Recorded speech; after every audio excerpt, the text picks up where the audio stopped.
Hello all, I am Dr. Vibhash Kumar Ved, and today in this video we're going to dissect the axilla. So before dissecting the axilla, we'll discuss little bit of anatomy of the axilla. So the axilla is Latin word that means is armpit.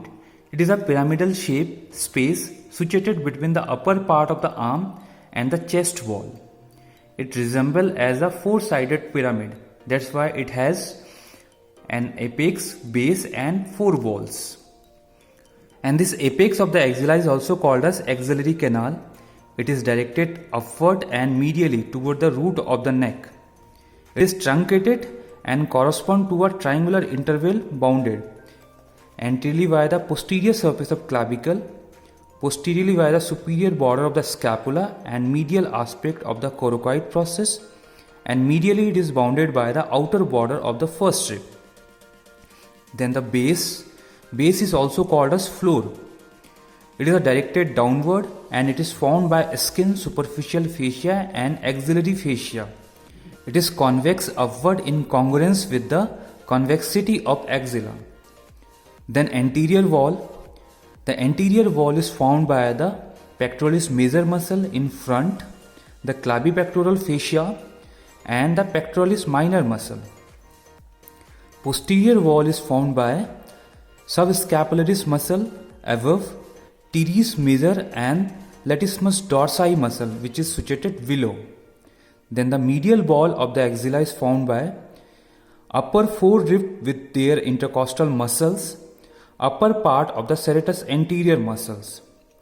And the lateral wall of the axilla is very narrow because of anterior and posterior wall converge on it, and it is formed by upper part of shaft of the humerus in region of the bicipital groove and the coracobrachialis and short head of the bicep brachii muscle. Then the contents of the axilla is axillary artery and its branches, axillary vein and its tributaries, and infraclavicular part of brachial plexus. Now we'll dissect these contents of the axilla.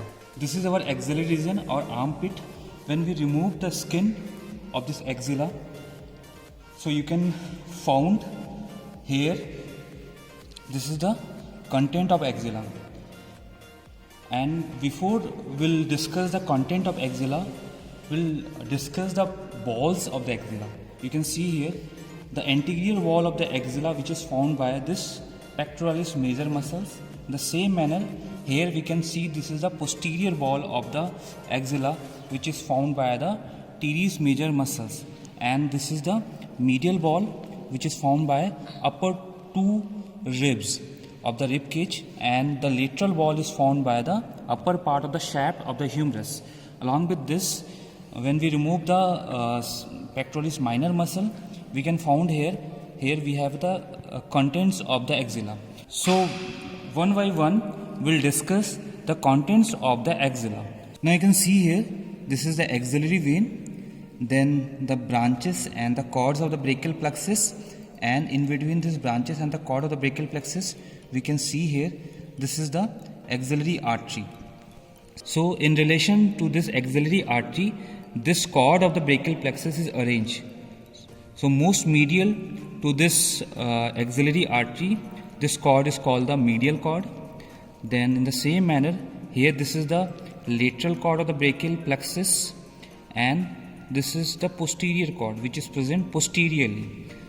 Along with this, axilla contain large number of fat, because this neurovascular structure which present in the axilla, and this fat which provide cushion of this neurovascular structure and also protect from the damage. This is a branch, one of the branch, and this branch is called the median nerve, and this median nerve is formed by two roots. One root which is arise from the median cord, you can trace superiorly, then found you can, this is the median cord. In the same manner, another root which is arise from the lateral cord, this is the lateral cord, and it finally form the median nerve. Then on the medial side you can found here this is the ulnar nerve, and this ulnar nerve which is arises from the medial cord.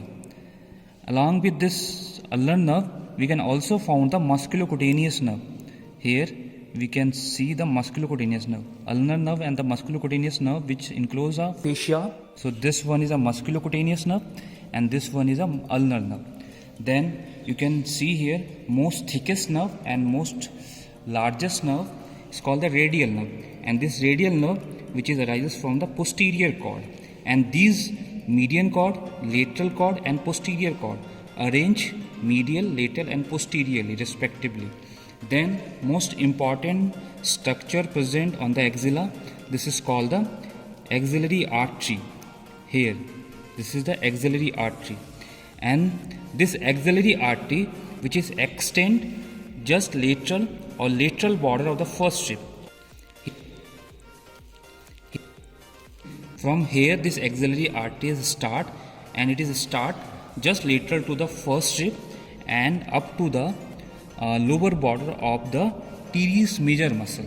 So this whole part of the artery is called the axillary artery, and this axillary artery which is a continuation of the subclavian artery. Along with this, one of the muscle, you can see here this muscle, this is the pectoralis minor muscle, and this muscle which crosses over the axillary artery and divide this axillary artery into three parts. Before the muscle, the part of the artery is called the first part. Behind the muscle, the part of the artery is called the second part. And the same after the muscle, this part of the artery is called the third part. The same manner, first part, this is the first part. This first part gives only one branch. Second part, this is the second part which gives only two branches, and this third part which gives three branches. So one by one we'll see the branches of the first, second and third part of the axillary artery. So we have already discussed, before the muscle of the part of the artery is called the first part, behind the muscle of the part of the artery is called the second part, and after the muscle of the part of the artery is called the third part.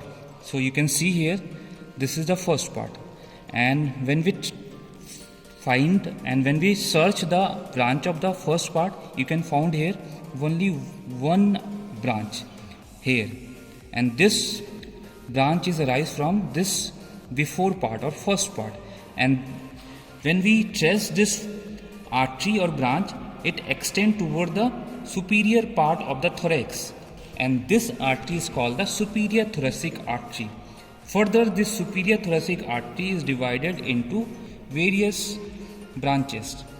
After the first part, here this is the second part, and this second part gives two branches. You can see here one of the branch which extend toward the lateral part of the thorax, and this branch is called the lateral thoracic artery.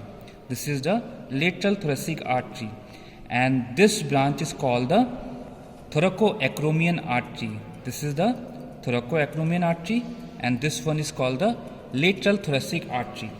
Then here this is the third part of the axillary artery.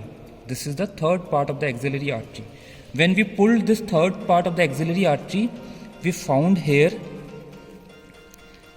this one is a subscapular artery, and this one is a posterior circumflex artery. This one is subscapular artery, this one is posterior circumflex artery. In the same manner, we can find another branch here, and this artery is a anterior circumflex humeral artery. So this third part of the axillary artery gives three branches: subscapular artery, posterior circumflex humeral artery, and the anterior circumflex humeral artery. So this is all about this axillary artery. So in the axillary region, we can find the axillary vein, branches and cords of the brachial plexus. These are the branches, and above these are the cord, and this artery, and this artery is called the axillary artery. So this is all about the contents dissection of the axilla. I hope all of you understood the topic. Thank you for watching.